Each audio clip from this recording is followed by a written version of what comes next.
Spring training is only a couple weeks away, and the Phillies have done next to nothing this offseason. Aaron Nola will return on a 7-year contract, but that is about the only thing going into spring training that the Phillies have done. President Dave Dombrowski has claimed that the Phils are not done this offseason, and there are still moves to be made. I believe that is true, and the Phillies are looking to fine-tune their roster and go into spring training with a roster that they believe can win them a World Series. If you are new to the channel, subscribe so you can stay up to date with all things Philly sports. Comment down below what moves you want the Phillies to make and if you think they have a roster built to win a World Series this season. Getting some extra help in the bullpen is most likely the #1 priority for the Phillies right now. There are still some solid names available in free agency, so it makes sense for the Phils to go after at least one of those guys. Liam Hendriks is also on the market after a year where he made his return from his battle with cancer. He was limited to 5 games in 2023, but from 2019 to 2022, Hendriks was considered one of the best relievers and closers in the game. The Phillies can take a flyer on him with a cheap 1-year deal to see if he still has some stuff left in the tank. If not, the signing shouldn't put a dent in any of their plans. Another transaction I think the Phillies want to make before spring training is adding another bench bat. Right now, the bench consists of Garrett Stubbs, Christian Pache, Jake Cave, and Edmundo Sosa. Stubbs will remain the backup catcher, and barring any injury, will remain through spring training. Sosa and Pache are good utility guys for the infield and outfield respectively, so that leaves Cave as the odd man out. He struggled last year, not providing much pop off the bench like the Phillies anticipated going into the season. After a couple call-ups and send-downs, it was the same result. He would excel in the minors, but struggle in the majors.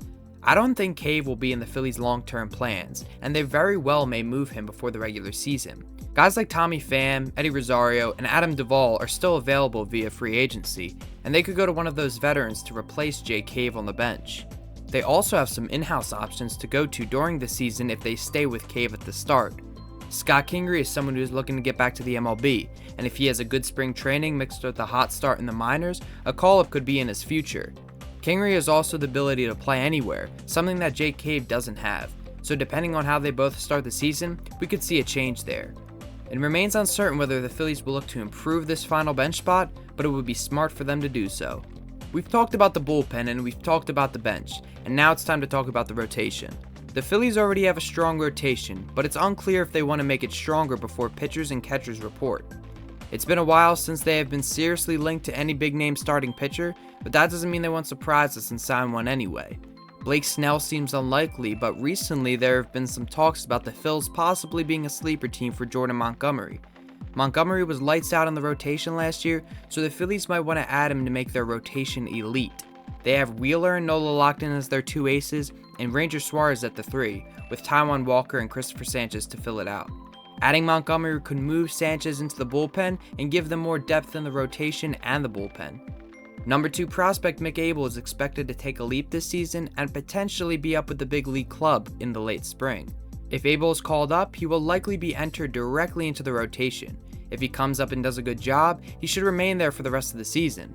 The Phillies don't have to worry about the rotation, as that has been a strong suit for them, but the more depth they have there, the better off they will be.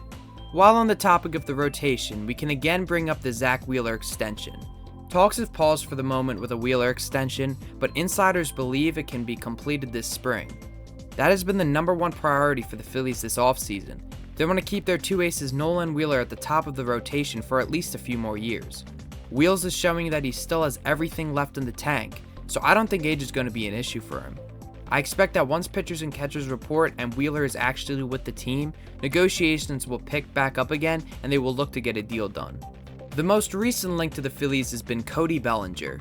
The Phils don't necessarily have an open spot in the outfield, with Marsh and Rojas filling left and center, but he has been linked as a sleeper candidate for the Phillies regardless. Signing Bellinger would block Johan Rojas in center field, so I don't think they want to do that. Rojas has gotten bigger over the offseason, and after working with hitting coach Kevin Long, I think he is primed for a rising year. He has the skills to be a 5-tool player if he unlocks his power, so the Phillies don't want to mess up with his development. Nonetheless, Bellinger has been linked to the Phillies, so I thought it was only right mentioning him as a potential move they might make before spring training. We're only a couple weeks away until pitchers and catchers report in Clearwater, so the Phillies might start to get more aggressive in free agency. Spring training is coming fast, and the Phillies have some moves that they need to make from now until spring training. I will update you guys on any big signings from now until spring training starts. Once it starts, I will post even more Phillies content for you guys. Let me know in the comments down below what moves you think the Phillies will make from now until spring training, and what moves you personally want them to make to improve the team. Like the video if you enjoyed, and subscribe if you love and want to stay up to date with all things Philly sports. A new video should be out later this week, but for now, thanks for watching, and I'll catch you on the next one.